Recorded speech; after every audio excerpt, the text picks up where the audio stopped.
Salam alaikum wa rahmatullahi wa barakatuh. Aujourd'hui, je vais vous présenter un capteur passif à infrarouge, le PR, passif infrared, HC SR501.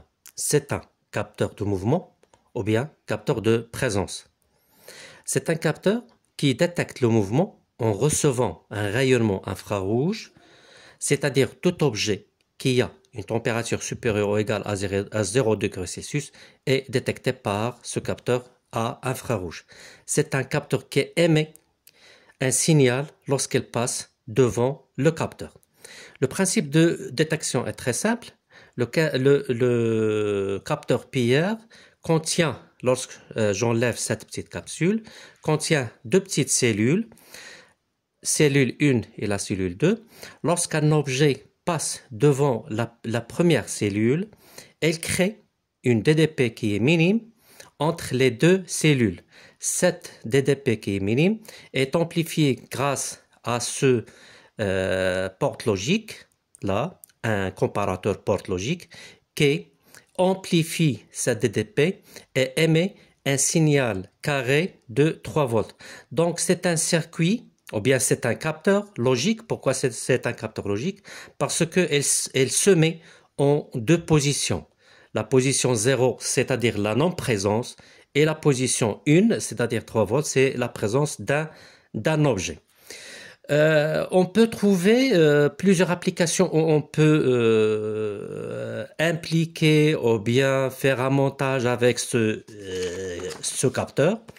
Parmi les montages les plus utilisés dans notre vie quotidienne, c'est l'allumage de la lumière à la détection du mouvement, à savoir autre chose, le système d'alarme, un système d'ouverture automatique des portes, la détection automatique des individus, la distribution automatique, les alarmes d'intrusion, les lampes de jardin, surtout on peut l'utiliser dans la domotique, dans les caméras IP. Donc il y a un ensemble de montages ou bien d'applications dans notre vie quotidienne où on peut incorporer ce capteur infrarouge,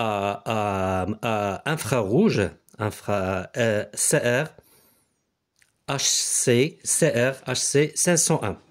C'est un capteur, le prix a un prix de 10 dirhams, c'est-à-dire à peu près égal à 1 euro. Elle est constituée de deux petites cellules là, de 3 broches, la broche 1, la broche 2 et la broche 3. La broche 1, c'est plus le VCC, c'est-à-dire c'est son alimentation qui doit être comprise entre 5 et 20 volts.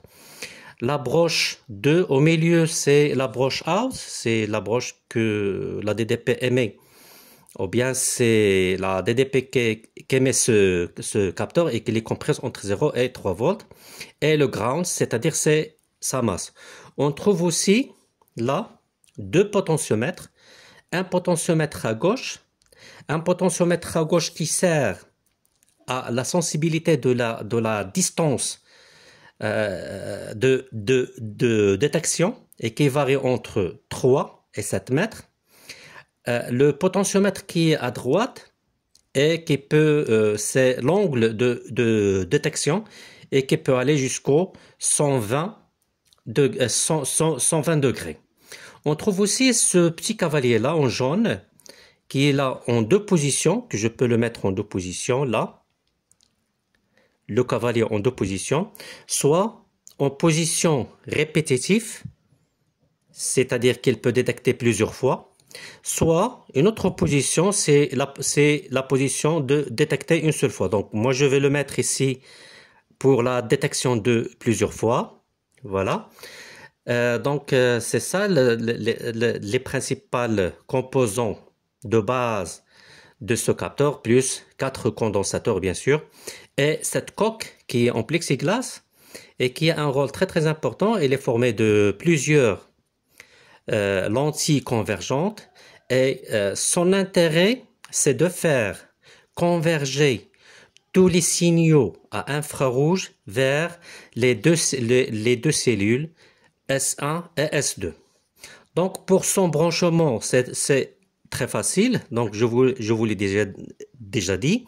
Donc ici c'est le plus VCC, c'est à gauche. Au milieu c'est le out. Et à droite, c'est le GND. Donc, je vais le brancher avec mon Arduino. Donc, ça, c'est le plus VCC, c'est-à-dire plus 5 volts. Donc, je vais l'intégrer ici. Ça, c'est plus 5 volts. Elle est là. Ça, c'est le ground, c'est-à-dire la masse. Je vais la mettre ici. Et ça, c'est la sortie. Et je vais la mettre dans la broche 2. Et je vais vous dire pourquoi dans la broche 2. Parce que dans la programmation de mon Arduino, que je vais maintenant, voilà, elle est là, que je vais maintenant ouvrir. Donc voilà, mon Arduino.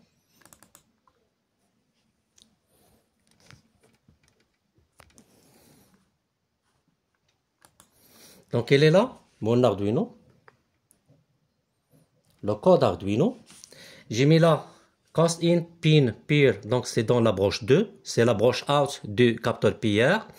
Dans le cast in, c'est le pin LED 13, c'est-à-dire c'est la LED 13. Et là, dans le void setup, j'ai dit si un mouvement est détecté, il va écrire le print, il va écrire mouvement détecté. C'est un mouvement, bien sûr, et la LED s'allumera. Et le print dans le else, si il n'y a pas de détection de mouvement, il va écrire rien à signaler. Donc, deuxième cas, c'est que je vais télécharger ou bien téléverser ce code Arduino. Voilà, le code Arduino. Il est maintenant téléchargé. Et je vais passer à l'outil moniteur série. Et dans le moniteur série, voilà, donc il y a détection d'un mouvement. Mouvement détecté. Puisqu'il est très sensible au mouvement. Et à un moment donné, il va écrire rien à signaler. Voilà, maintenant, rien à signaler, c'est-à-dire qu'il n'y a pas de mouvement. Rien à signaler et mouvement détecté. Voilà. Donc ça, c'est une application très simple avec un Arduino. Comment détecter un mouvement grâce au capteur à infrarouge. Capteur à infrarouge, le PIR HC SR 501. Merci à vous.